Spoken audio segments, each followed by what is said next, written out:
The Buckeyes dominated in every facet of the game. And I think, at least from my standpoint, it started up front, both offensively and defensively. They owned the line of scrimmage.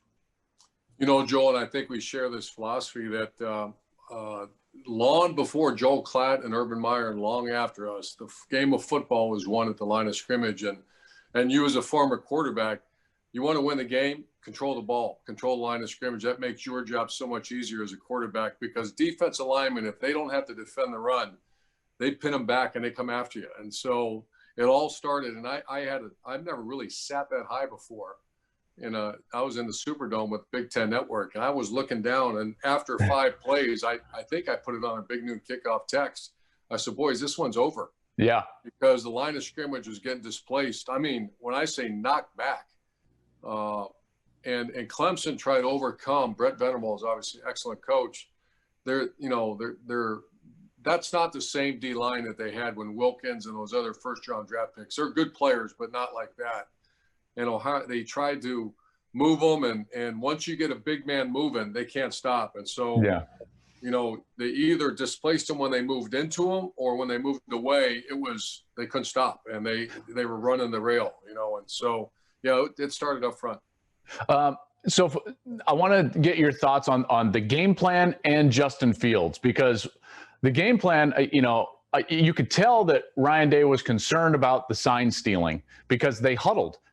Ohio State doesn't generally huddle. You and I know that. They'll huddle here and there, maybe before a 3rd and 1 and rush up to the line of scrimmage. But they were huddling quite a bit and using that fast tempo out of the huddle. And Clemson was unable to get lined up. Several times we saw them trying to get lined up, and then a big run would happen. In fact, Trey Sermon scored a touchdown on one of those plays. So that's the first part of the game plan. And then the second part, Justin Fields played maybe his best game as a football player, period, in his life. I wonder what your thoughts are on both of those. Yeah, one of the strengths of Clemson's defense coordinator is, I don't even like to use the word stealing signals because it's perfectly legal. Sure. He doesn't steal anything. If you give it to him, he's going to take it. And so I think he does a great job. Ryan off-centered that with, they had wristband calls, which I haven't used.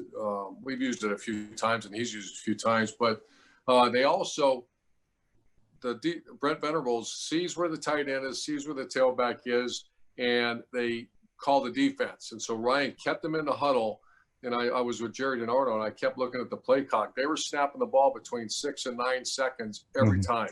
And that's very unusual for a spread offense that plays with tempo. Usually it's about the 20, 24 range. They held on to it. They just let the players get their breath. And then Clemson, as you saw a few times, they hustle the line, snap the ball, and they're still waiting for the call. So obviously a little gamesmanship by Ryan Day, and it worked. And then Justin Fields, his performance, because, I was a bit nervous for him. That hit looked pretty bad. He could not move in the next few series, but you talk about the heart of a champion, man. He came out there and played a whale of a game and threw the deep ball maybe better than he has in his entire life.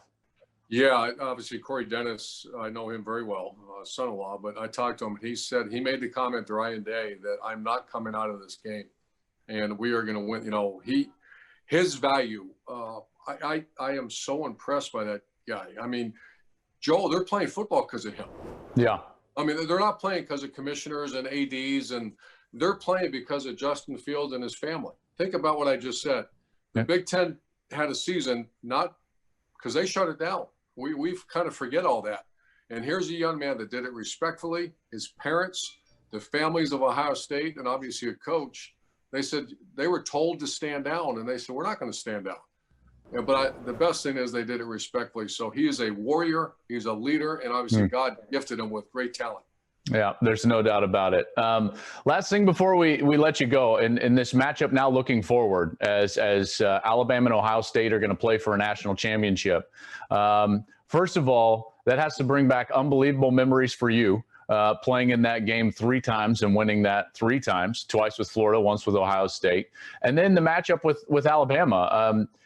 This seems like a great matchup on both sides. Alabama's got some pluses. Obviously, Ohio State's got some major pluses. What are your thoughts on this game?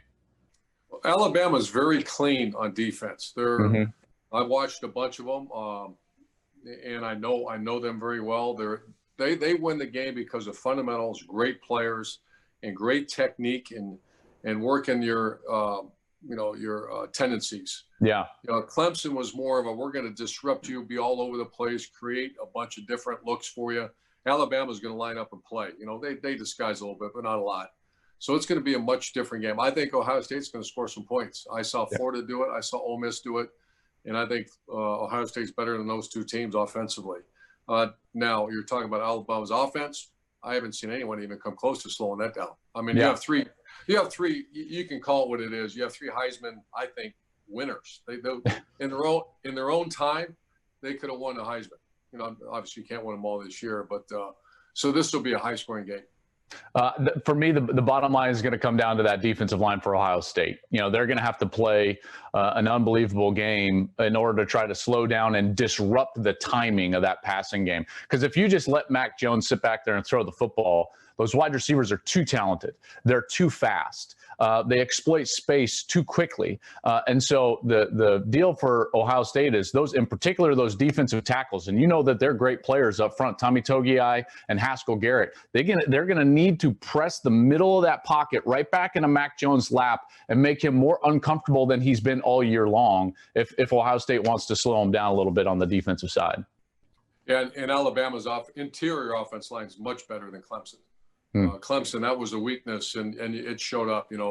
Trevor Lawrence still threw for 400 yards, but he was pressured all night. They couldn't get Etienne going because they just couldn't control him. But you're right, that's what it all starts, and it's going to come down to this. And I think me and you've talked about this before. Whenever in a game or getting ready to play a team that you had a hard time, whether it be a wishbone, whether it be a team that's a really good offense. It comes down to 4 or 5 stops. Yeah. And like I go back to Florida. Florida could have won that game. They had 3 stops, but 2 15-yard penalties kept the drive going. And then one, they intercepted the ball, and then they fumbled it right back to Alabama. So those are 3 stops that who knows? They lost by, I think, 6 points or whatever it was. So it's going to come down to I used to keep it right on my little score sheet on my little folder I used to carry with me, and I'd use it for motivation for myself and my team. So there's 1 stop. Now let's get one more. Yeah. Let's get one more. And I imagine Alabama's saying the same thing. Sure. It's going to be 4 to 5 stops, Joel. Well, it's going to be a whale of a game. I can't wait for it. And these two teams have separated themselves. They're in a class of their own right now in college football. And I can't wait for it. Coach, thank you for joining us, man. I know it's been a busy week, so we'll let you get back to it. See you, Joel. Thanks. Hey, thanks for watching. If you enjoy that clip, make sure you click subscribe somewhere down here. From game highlights to exclusive interviews and rankings, we've got everything you need as a college football fan right here, College Football on Fox.